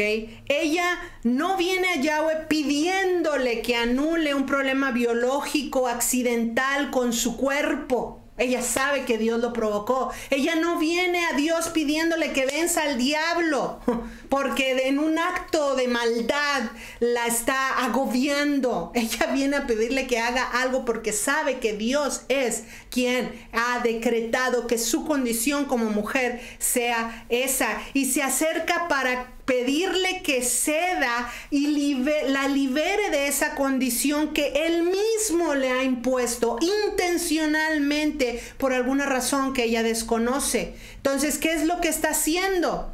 Ella solicita el favor de Dios para que alivie esa condición y esa humillación en la que ella está. ¿Ok? Elcana ya tenía hijos. Penina ya le había dado hijos e hijas. La condición de Ana en realidad no estaba, dame un hijo porque Elcana necesita un heredero, como en el caso de Ruth, Noemí y Boz. Necesitaban un heredero. ¿Ok? No había ningún problema familiar o de herencia que necesitara ser resuelto. Sencillamente, esta condición tenía que ver con Ana. La condición de humillación que ella estaba viviendo, la condición de su corazón. Entonces, ¿por qué va con Dios a solicitarle su favor y que la absuelva de la condición en la que está? Porque ella tiene un sentimiento de culpa. Porque ella tiene un sentimiento de inutilidad dentro de ella, porque no puede cumplir el propósito de dar vida. Y ningunas palabras tiernas de su esposo, cosita tan hermosa que le estaba diciendo, porque estás triste, ¿ok? No, ninguna de esas palabras de su esposo puede sanar y aliviar la situación dentro de ella en su corazón. Y mira, como Ana, necesitamos darnos cuenta que hay momentos en la vida de cada una de nosotras en que nada, o en el caso del Elcana y Ana, nada de lo que hagan las personas que están a nuestro alrededor para tratar de aliviar las penas y las cargas de nuestro corazón va a dar resultado. Nada. ¿Por qué? Porque necesitamos darnos cuenta que lo que necesitamos no lo vamos a encontrar en las personas. Lo que necesitamos lo vamos a encontrar. ¿En dónde? En Dios. Y hasta que no aprendamos este secreto de Ana, vamos a seguir cargadas, afligidas, Vamos a seguir poniendo cargas en los hombros de las personas que están a nuestro alrededor para que traten de buscar solucionar nuestras aflicciones. Vamos a seguir con ese peso y ese estrés.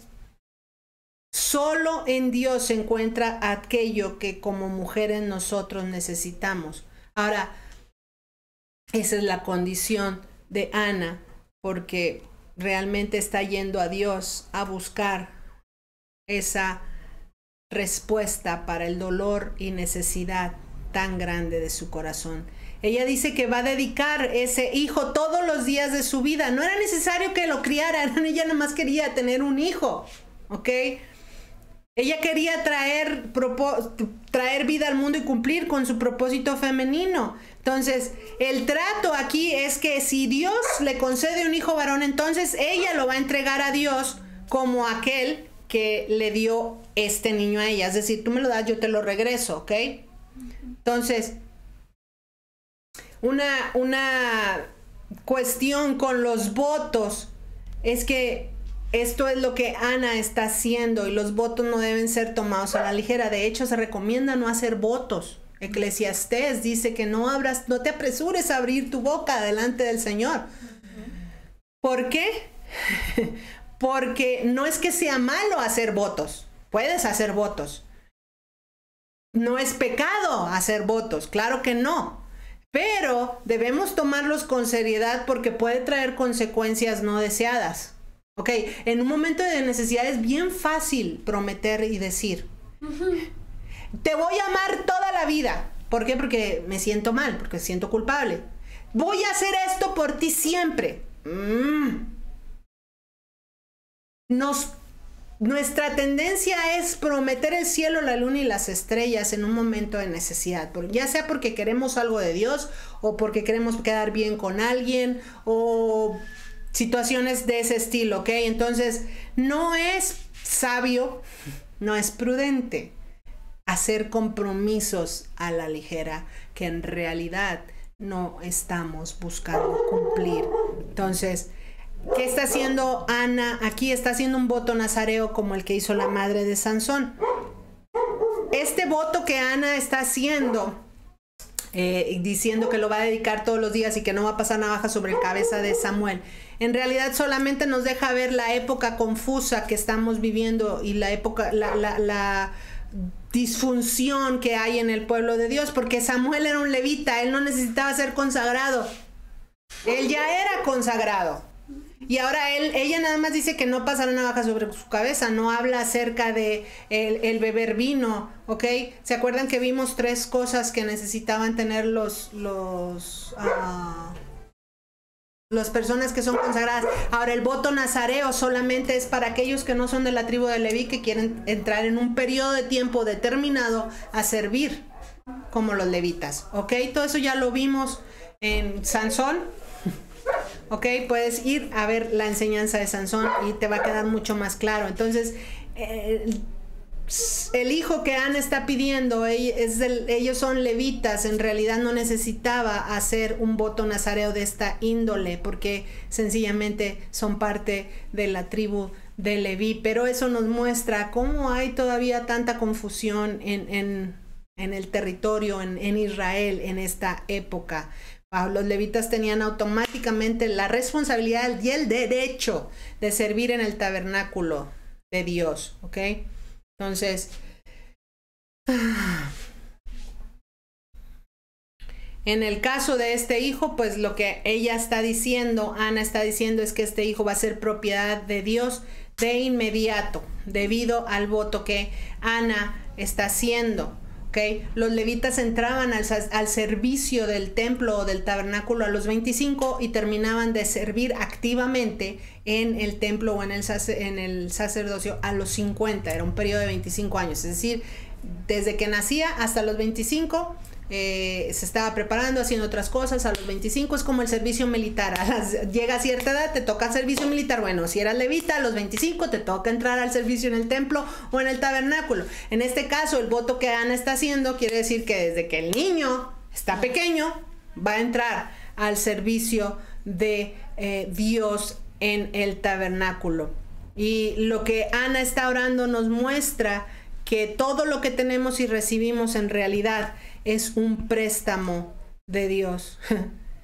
Sería bueno analizarnos a nosotras mismas. ¿Vemos la vida que estamos viviendo de esta manera como Ana o nos creemos dueños de las cosas y de lo que estamos pasando?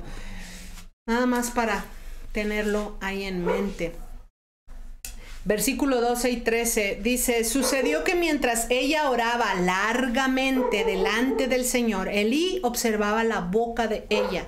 Ana hablaba en su corazón, solo movía sus labios, pero no se oía su voz. Elí creyó que ella estaba ebria. Okay, estos dos versículos nos relatan, nos dicen la situación que Ana está atravesando al estar frente al tabernáculo o en el tabernáculo, a las puertas del tabernáculo. ¿Por qué Elí pensó que estaba borracha? Bueno, pues probablemente porque había muchos israelitas que a la hora de ir a ofrecer sacrificios y ofrecían sacrificios de libación, pues es de vino, ¿verdad? Tomaban, y entonces tenía que lidiar pues con israelitas que bebían mucho vino ritual al presentarse en el tabernáculo. Puede ser. Lo que sí es que Ana estaba hablando de su corazón. Ella estaba absorta en la presencia de Dios en oración. Y Ana es una mujer de la cual podemos aprender mucho en cuanto a oración. Ella hablaba con Dios, oraba en su corazón fervientemente, de espíritu a espíritu, de corazón a corazón. Su boca se estaba moviendo, aunque no se escuchaba, sonido, no se oía su voz. Estaba completamente, Elí la estaba viendo y ella ni en cuenta. Eso te habla de la condición cuando está orando. ¿Cuántas veces nosotras oramos y estamos así, con un ojo al gato y otro al garabato? A ver quién me está viendo, a ver si no me escucho, a ver si estoy en una buena pose, a ver si no sé qué. O sea, ¿de quién estamos conscientes cuando estamos orando? Ella está orando en un lugar público, ¿ok? No estaba orando a puerta cerrada en su cuarto. Ella estaba orando en un lugar público. Y la manera en la que está orando nos deja ver cómo lo estaba haciendo. Ella no estaba consciente de todo lo que estaba a su alrededor. Elí estaba allí viéndola, observándola, y ella ni en cuenta. ¿Qué nos habla o qué nos dice esto? Que ella estaba ajena a lo que estaba alrededor, que nada le importaba. Nada le importaba. ¿Por qué? Porque ella estaba delante de su Creador, derramando su corazón en oración, presentando su petición, elevando su súplica, presentando su caso delante del Creador, y el único que podía darle una respuesta y mirarla con favor y resolver su condición física de esterilidad. Entonces, pregunta para nosotras: ¿cómo oramos? Cuando oramos, ¿ok? ¿Oramos como Ana ante el Señor o oramos al Señor? Hay una diferencia muy grande en orar ante el Señor y orar al Señor, ¿ok? Uno, orar ante el Señor, es como estar consciente de que Él está allí, y eso habla de intimidad y de unidad. La otra es cuando oro al Señor, ¿sabes? Y es así como que, pues, bueno, le estoy orando al Señor, y eso es una indicación como de separación. Ana estaba orando con todo su ser y con todo su corazón. Y esa es una de las razones por las que cuando oramos, bueno, nosotros tenemos unos mantos de oración que se llaman en hebreo talit, que es sencillamente unos chales o que te pones en la cabeza para cuando estás orando. Y aunque tiene todo un simbolismo y tiene todo un significado muy padre, muy fuerte, la verdad es que eso y cerrar los ojos cuando oramos son dos cosas que te hacen perder un poquito la conciencia de lo que está sucediendo a tu alrededor, porque de otra manera pues sí vas a orar, pero la verdad es muy fácil distraerse o es muy fácil estar consciente de todo lo que está sucediendo a tu alrededor. Que ya pasó el gato, que ya se movió, que ya pasó alguien por allá, que ya la perra se movió. ¿Sabes qué? No lo hacemos enfocada. La oración de Ana era una oración enfocada en lo que ella estaba haciendo. Entonces, ¿cómo oramos? ¿Ok? El versículo 14 dice, y le preguntó Elí, el sumo sacerdote, ¿hasta cuándo vas a estar ebria? Aparta de ti el vino. En otras versiones dice, ¿hasta cuándo vas a estar borracha? Deja ya de tomar.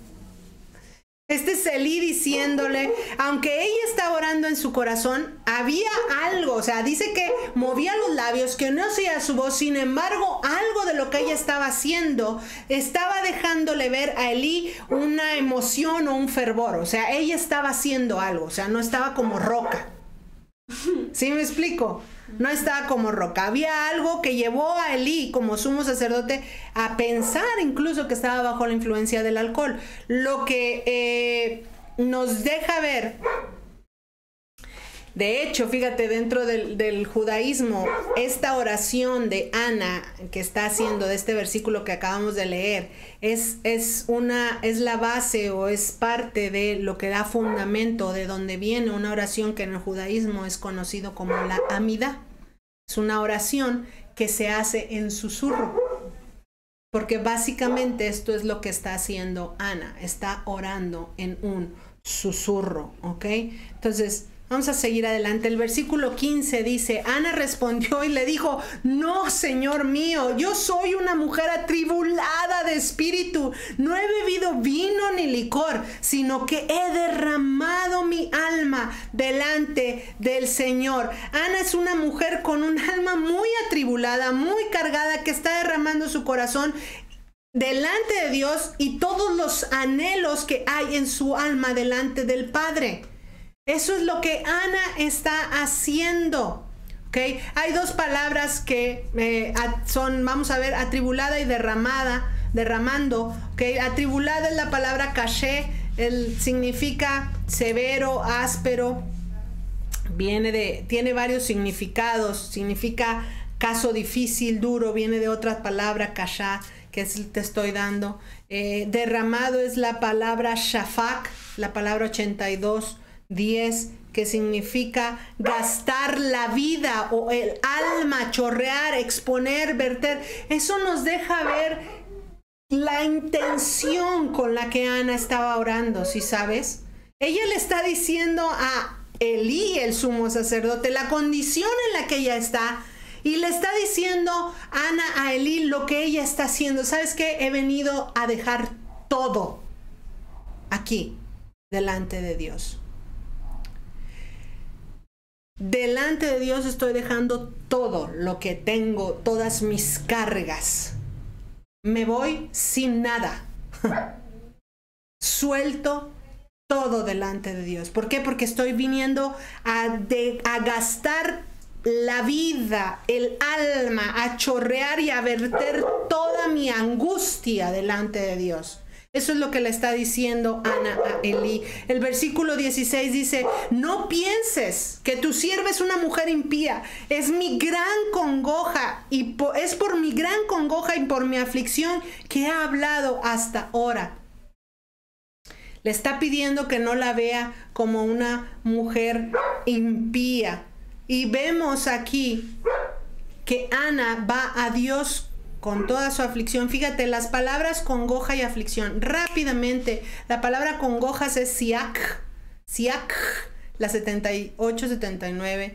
Quiere decir lamento, meditación, meditar, palabra. También significa, viene de la 78-78, que también es siak.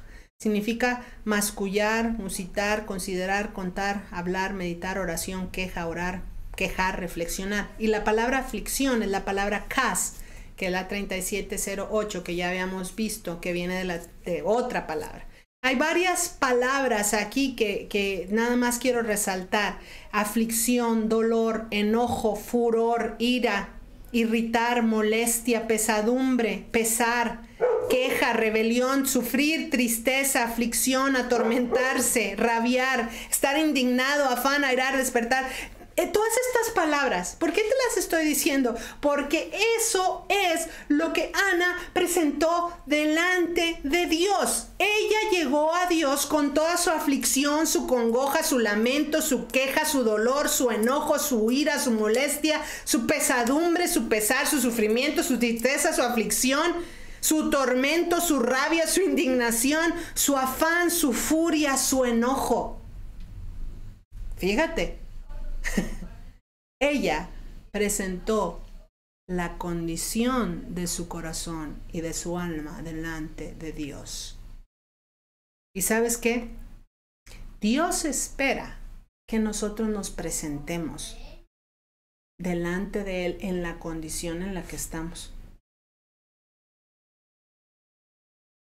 Muchas veces he escuchado y he visto que personas dicen, ¿sabes qué? No, bueno, es que cuando ya esté un poquito mejor, oro. No, ora como estás. Es que no puedo orar. Pues precisamente es cuando debes orar. Es que estoy muy triste, ¿cómo voy a ir con Dios con tanto problema? No, al contrario, es cuando debes ir con Él. ¿Ok? Ana se presentó con todas esas cosas que había en ella delante de Dios, y Dios no espera que nosotros seamos perfectos, pero espera que en toda nuestra imperfección, ¿ok? Él sea la opción y Él sea el refugio al cual nosotras siempre corremos. Y yo creo que eso debería quitarnos muchas cargas. ¿Por qué? Porque puedes correr a Dios tal cual estás. No importa la situación que estás pasando. No importa lo difícil, fuerte, grande que sea para ti. El versículo 17 dice, Elí respondió y le dijo, ve en paz y que el Dios de Israel te conceda la petición que le has hecho. Elí la valida, le ofrece su bendición para que conceda sus peticiones. En el versículo 18 dice, que tu sierva halle gracia ante tus ojos. ¿Y qué pasó? La mujer siguió su camino, después comió. ¿Y qué más dice? Y no estuvo más triste.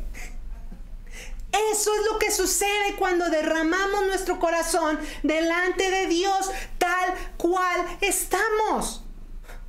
Ella se presentó con total transparencia y honestidad delante del Rey de Reyes, del Señor de los ejércitos. ¿Ok? Y ¿sabes qué? Al derramar su corazón delante de Dios, Dios puso paz y trajo consuelo a ella. Y así es como nosotras debemos presentarnos delante de Dios si queremos tener consuelo y paz en medio de las situaciones difíciles que estamos atravesando en nuestra vida. Ahora, ella derramó su corazón delante de Dios. ¿Dios le dijo que le iba a dar un hijo?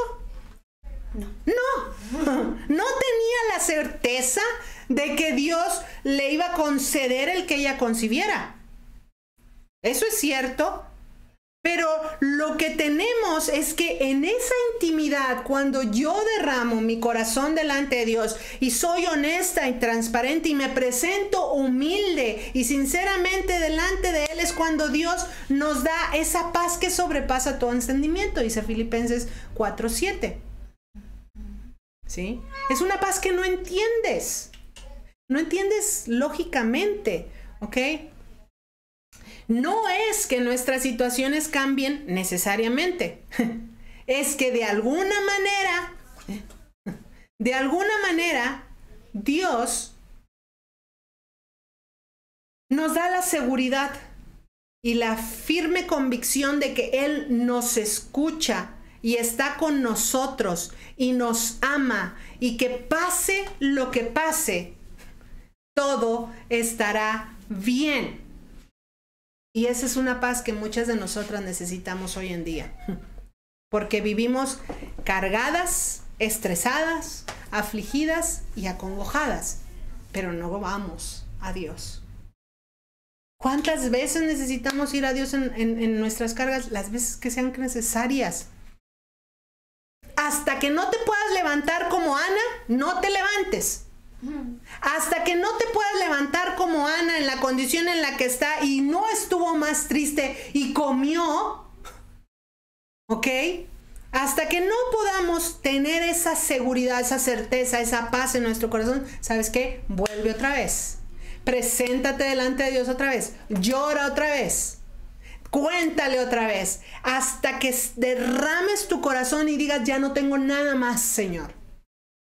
Ya no tengo nada más que presentar delante de ti. Ya te di toda mi aflicción, ya te di todas mis cargas, ya te di todo mi dolor. Ya te di todo lo que me agobia. Ya te dije todo, ya no me quedan más lágrimas por llorar. Y entonces Dios envíe su espíritu, sople sobre ti su paz, llene tu corazón de esa firmeza, esa tranquilidad, esa paz que solamente Él puede dar. Entonces, deja de presentarte delante de Dios. Necesitamos ir al Padre y derramar nuestro corazón afligido delante de Él y aprender a dejar nuestras cargas ahí hasta que Él nos dé su paz. Esto que Ana estaba haciendo cambió su estado de ánimo. Ahora ella podía volver a su vida y tener apetito. ¿Ok? Y yo creo que aquí la voy a dejar. Hay más que traigo y Ana hay para mucho. De hecho, íbamos a tener otra sesión de Ana, pero no alcancé ni siquiera a la primera parte. Lo vamos a ver terminar la próxima. Porque quiero dejarte con esto que Ana está haciendo. Ella tiene una necesidad. Ella tiene una angustia. La condición de Ana es dolorosa y llena de aflicción. Pero en medio de su situación, ella aprende a quién ir, cómo ir. Ella reconoce que la situación que está pasando viene de Dios y es Dios el que la está propiciando. Entonces, evalúa tus situaciones adversas o las situaciones que están siendo difíciles para ti. ¿Qué es lo que tienes que evaluar? Mira, si eres una hija de Dios y es una situación adversa, difícil, que te agobia, te angustia, una de dos. Evalúa si hay pecado en tu vida. ¿Okay? Eso es muy importante. ¿Es consecuencia de algún pecado? ¿Estás viviendo en desobediencia a Dios? Entonces, ¿qué tienes que hacer? Arrepiéntete y busca no volver a hacerlo. ¿Ok? Ahora, si estás evaluando tu situación adversa y no es por cuestión de pecado, entonces reconoce también que Dios está detrás de todo. Sea bueno o sea malo, Dios está detrás de todo. Pero Dios tiene un propósito para esa situación adversa que estás atravesando y que aún no te lo ha revelado. Entonces, ¿qué tienes que hacer? Pídele que te muestre lo que tienes que aprender o que te muestre cuál es el propósito de esa situación adversa que estás atravesando. Y si hay algo que tengas que aprender, aprende. Yo le comentaba a alguien esta semana pasada y le decía, ¿sabes qué? Yo he aprendido a lo largo de mi caminar con Dios. He tenido que cambiar. Al principio, cuando estábamos en el cristianismo, bebés, y eso es lo que generalmente se enseña, ¿no? Si algo adverso te viene, es culpa del enemigo. Satanás está pidiéndote y está haciendo de las suyas, como si fuera un ente individual y que se manda y se gobierna a sí mismo. La verdad es que no.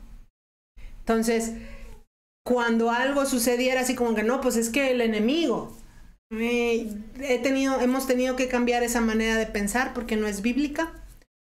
Y he tenido que aprender a que cuando algo malo o algo adverso sucede, o yo tengo que arrepentirme de algo que estoy haciendo y Dios no quiere que haga, estoy en una situación de pecado, o he tenido que aprender a pedirle a Dios que me muestre cuál es el propósito detrás de esa situación. Y he aprendido a decirle, ¿sabes qué, Señor? Lo que sea que tenga que aprender, por favor, que lo aprenda rápido para que pase esta situación lo más pronto posible. No me quiero quedar estancada en esta situación y este sufrimiento mucho tiempo. Entonces, esa es mi recomendación para ti.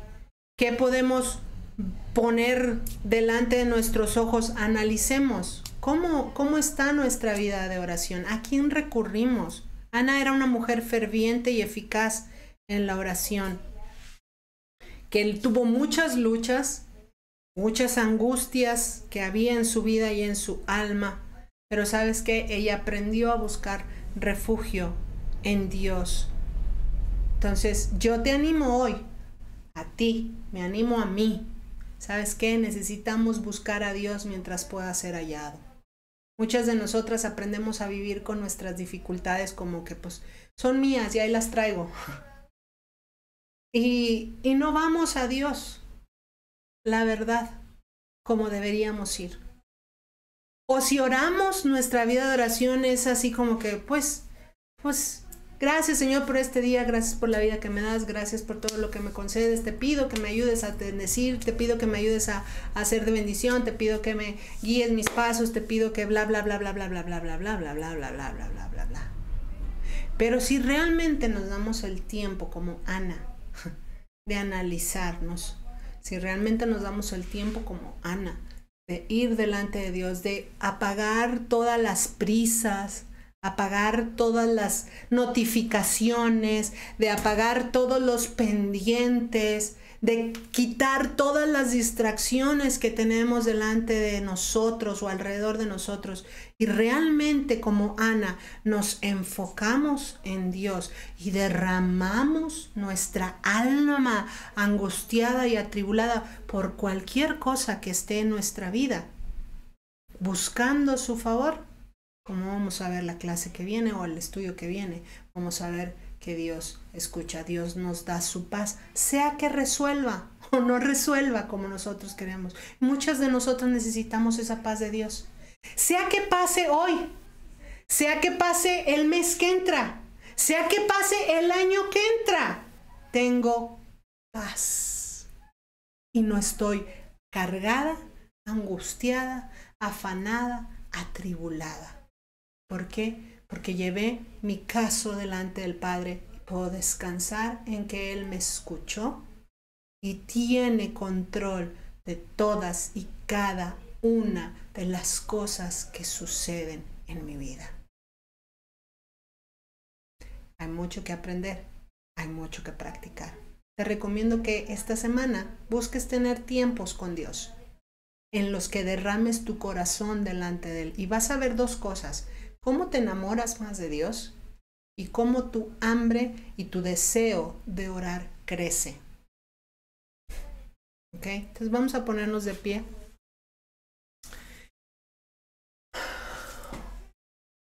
Padre, te damos gracias por este tiempo, Señor. Gracias por esta palabra que podemos aprender de Ana. Gracias porque tú nos recuerdas que nos escuchas, que tú estás, Señor, al pendiente de nosotras, de nuestras cargas, que podemos acercarnos a ti tal cual somos, Señor, llenas de cargas, llenas de luchas, llenas de tribulaciones, llenas de pruebas. Yo te voy a pedir que cierres tus ojos ahí donde estás. Por un minuto, apaga los pensamientos que están tratando de venir a distraerte. Por un minuto, por un momento, concéntrate en Dios. Por un minuto enfócate en aquel, el único que puede darte una respuesta, aquel que puede llenar de vida, de paz tu corazón. Señor, solamente tú nos conoces, tú sabes lo que traemos en el corazón, tú sabes las cargas, Señor, tú sabes la angustia, tú sabes las necesidades, los anhelos de nuestro corazón. Tú sabes las cosas que en nuestra mente pasan, los deseos, Señor, que hay en nuestro ser. Tú sabes todo de nosotros. Si oramos a ti no es porque tú no sepas, es porque nosotros necesitamos aprender a venir delante de ti y derramar nuestra alma como lo hizo Ana. Derramar nuestro corazón, Señor. y presentarnos tal cual somos, honestas, Señor, con todas nuestras luchas y con todas nuestras cargas, porque tenemos un Dios que nos ama, porque tenemos un Dios que nos escucha, porque tenemos un Dios, Señor, que puede inclinar su oído y dar una respuesta a nuestra situación, Señor. Sea cual sea la situación que estamos atravesando, yo te pido, Señor, que nos ayudes y nos enseñes a ir delante de ti, como Ana fue contigo.